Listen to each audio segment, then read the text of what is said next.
So the king is like, I don't know who y'all serve, but y'all's God is the true God.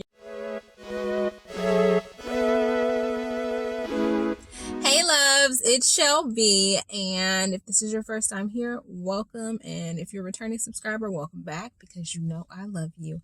I'm Chellbee, the blogger behind Chellbee.com, and like I do every Thursday, today I am sharing a video on faith, and in particular, we're continuing on with the Morning Coffee with Chellbee series, where I share with you guys some of the lessons that I took away from my Bible study.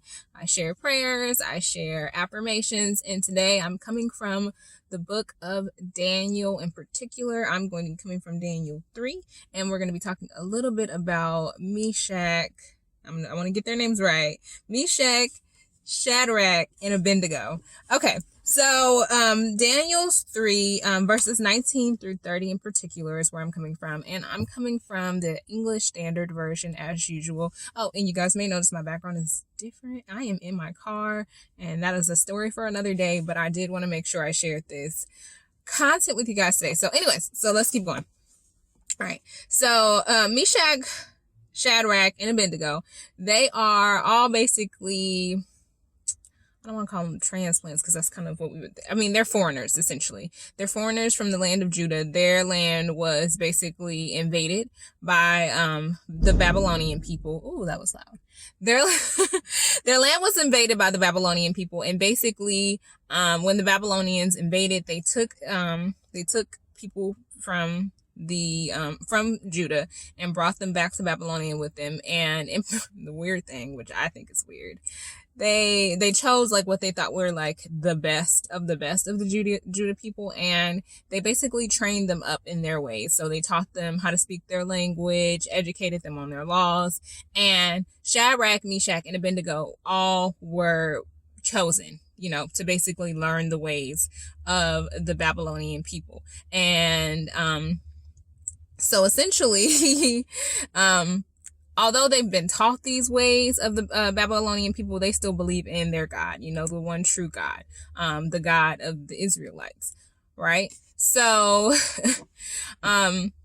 they've moved to this new country, and the king basically puts out an order that says, not to praise any other gods besides their God.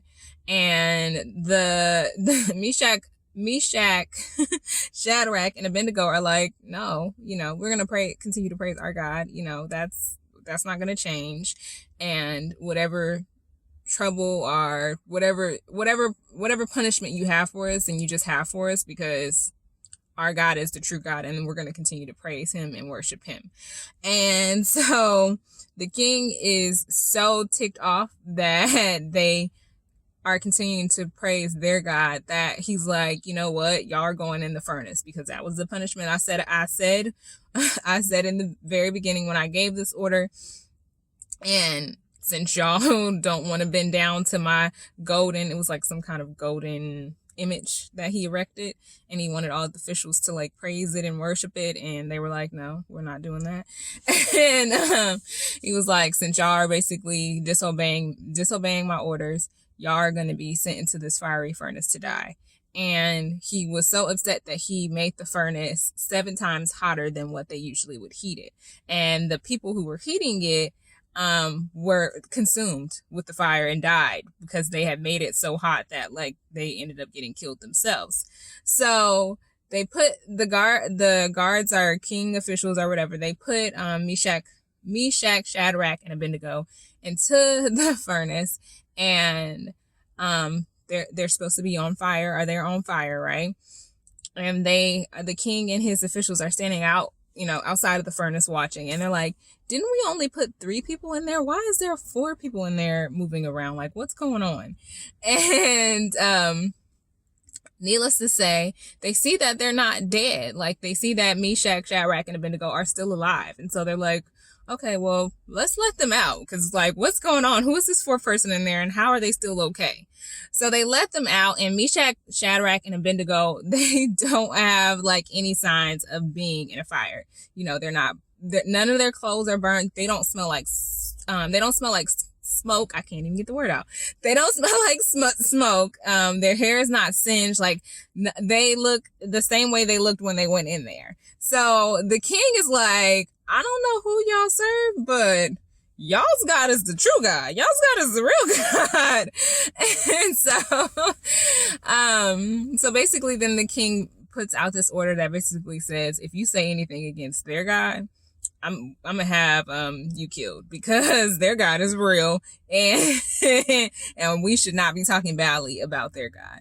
And there was one verse that stood out to me in particular, and it's verse 3:28, and it says, "Blessed be the God of Shadrach, Meshach, and Abednego, who has sent his angels and delivered his servants, who trusted in him and set aside the king's command and yielded up their bodies rather than serve and worship any God except their own God." And this story, like, it just hit me so hard. I was like, man, that is like the kind of faith that I want to have. I want to have the kind of faith to where, somebody's like, you know what, if you don't do X, Y, Z, this is going to be the punishment. And I'm just like, whatever, because that goes against what I believe, and whatever the punishment is, I'll take it, because it's better that I take that punishment than to go against God. Like, that's crazy. It's just crazy. It's one of those stories that you're just like, wow. I couldn't believe it.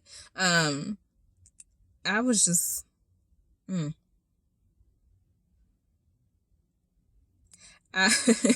gonna read what I wrote. I said, it's crazy to believe that God can save Meshach, Shadrach, and Abednego from a burning furnace, that he could save them, and that they can come out and not die, not be hurt, not be burned. But then in that same breath, you say you believe that story, but then in that same breath, you're worried and thinking that God can't provide for you. Like, that makes absolutely no sense. That's literally what I wrote. And then I wrote, you gotta stop limiting God. Just stop. Stop confining him. Stop trying to make it make sense, and just marvel in his majesty. So, yeah, that I just wanted to share that with you guys today, because it was something that hit home for me. It made me realize, like, how much further, I have to go. It gave me a new spiritual goal for myself, to help me to see visually, mentally, and spiritually, like, where I want my faith to grow to. And of course, that's not going to happen overnight. It's a constant work in progress. But if you don't, this is why I'm always talking about, like, the different stuff I'm reading, because, like, if you don't read the Bible, it's hard to know what areas you need to grow in, like, how can I know? How I couldn't have ever known that people had faith like this without reading this story. And I've read a lot of books in the Bible, but to read this meant it taught me something about faith that I had not learned in the past in my other readings. So I definitely wanted to share that today with you guys. I hope this angle is not too weird, but it's gonna have to work for today. And yeah, so that's all I got, y'all. If you enjoyed today's video, please make sure you give it a thumbs up. Do not forget to subscribe if you have not already. You definitely want to go ahead and join our little family over here in this little space that we got going. And don't forget to drop in the comments below. Let me know if you have read this story of Meshach, Shadrach, and Abednego before, and if you have, what were your thoughts? And of course, you guys always know if you have any ideas of videos you want to see from me, or if you have anything in particular that you think we should read and talk about on the channel, make sure you drop it below in the comment section. I hope you guys enjoyed today's video. I am going to stop rambling. As